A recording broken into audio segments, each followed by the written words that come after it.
नमस्कार मेरे नन्हे मुन्ने बच्चों। अनुपम पाठशाला में आपका हार्दिक स्वागत एवं अभिनंदन है।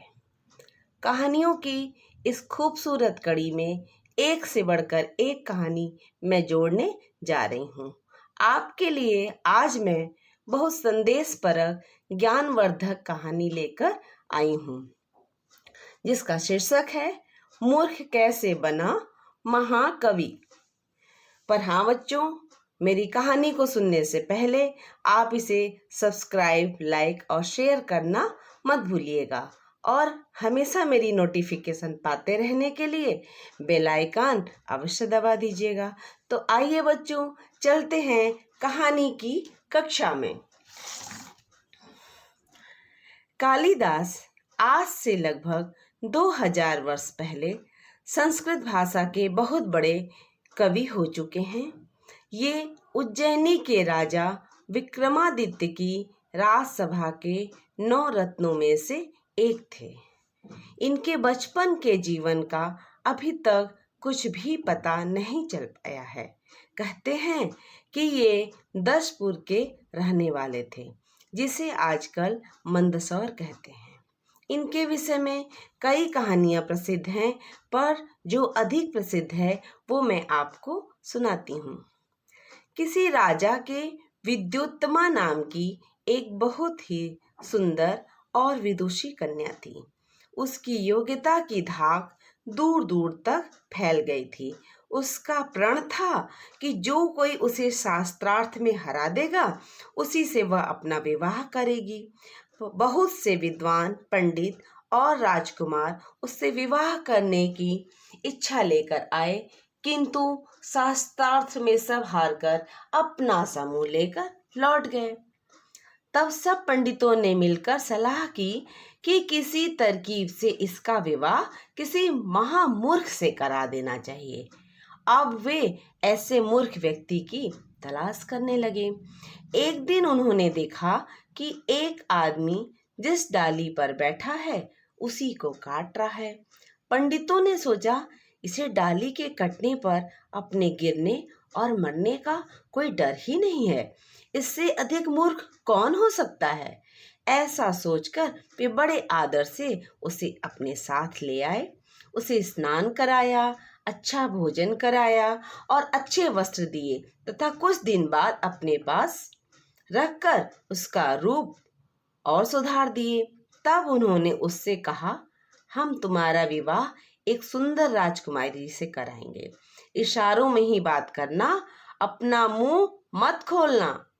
तो वो युवक मान गया, बोला ठीक है, राजकुमारी से विवाह होगा, इससे ज्यादा खुशी की और क्या बात हो सकती थी।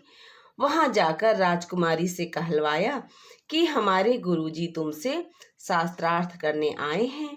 वे आजकल मौन धारण किए हुए हैं, इसलिए इशारों में बात करना। राजकुमारी तैयार हो गई। सभा में सब इकट्ठे हुए। राजकुमारी ने एक उंगली उठाई। मूर्ख ने सोचा, यह मेरी एक आंख फोड़ना चाहती है। उसने बदले में उसकी दोनों आंखें फोड़ने का इशारा करने के लिए अपनी 2 उंगलियां उठाई।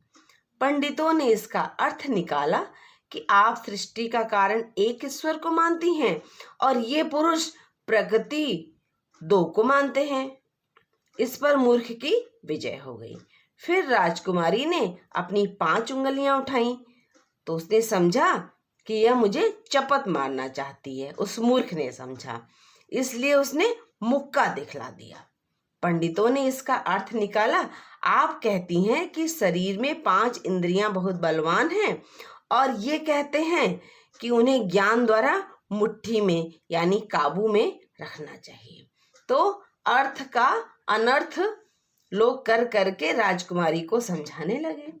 इसी प्रकार राजकुमारी ने कई इशारे किए, किंतु पंडितों ने सबके उसी प्रकार उल्टा पुल्टा अर्थ बता दिया। अंत में राजकुमारी हार गई और उसका विवाह इस मूर्ख के साथ बहुत धूमधाम से हो गया। विवाह के बाद वह राजकुमारी के पास आए और उसी समय बाहर ऊंट बोल रहा था। राजकुमारी ने इनसे पूछा, यह कौन जानवर बोल रहा है। वह हंसकर कहने लगा, उट है उट। वह पंडितों के धोखे को तुरंत समझ गईं। उससे उन पर बहुत क्रोध आया और उसने उस मूर्ख को ढकेल कर बाहर निकाल दिया और बोली, कुछ पढ़ लिख लो तो ही लौटना, अन्यथा यहाँ पर मत आना। वैसे वह बहुत मूर्ख था, पर इस बात का उसके हृदय में गहरा आघात लगा। वह बोला, अब आया तो तुझसे अधिक विद्वान बनकर आऊंगा। अब देखो क्या होता है। अब वो जंगल में चला गया और सरस्वती माता को प्रसन्न करने के लिए तपस्या करने लगा। जब कई वर्ष बीत गए, सरस्वती देवी नहीं आई, तब ये क्या किया कि अपना प्राण त्यागने के लिए एक सरस्वती कुंड में कूद पड़ा और वहीं पे फिर सरस्वती माता प्रकट हुई और उसे वरदान दिया। और देखो वरदान में क्या कहा बच्चों, ध्यान से सुनो। जाओ, कठोर परिश्रम करके विद्या अध्ययन करो। कालिदास ने सारे वेद, ऋचाएं एवं हजारों ग्रंथों का अध्ययन पूरे मनोयोग से किया और तब वे राजकुमारी के नगर में पहुंचे।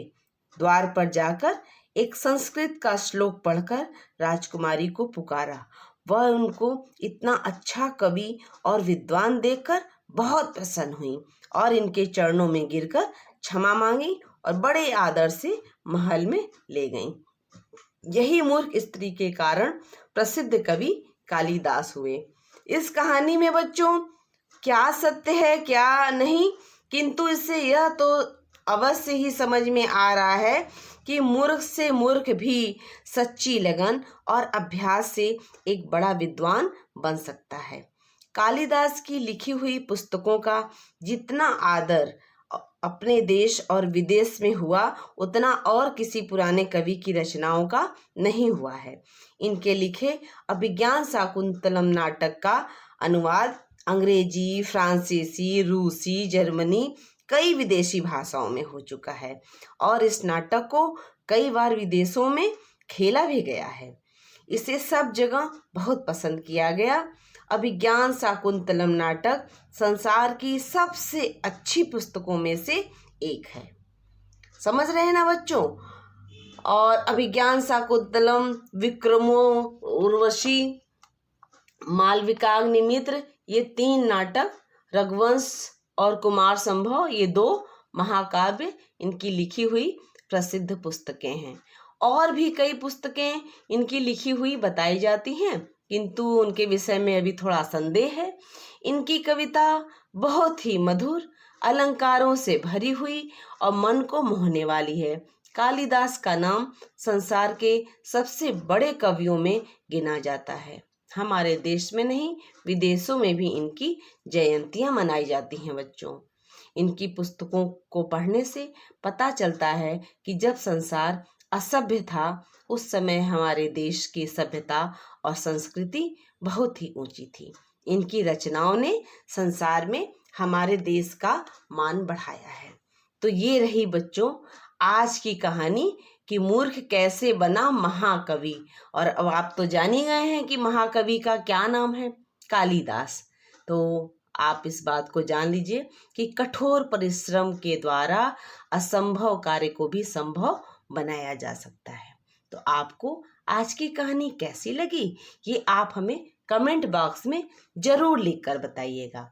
हम अगले वीडियो में मिलते हैं एक नई कहानी के साथ, एक नई जानकारी के साथ।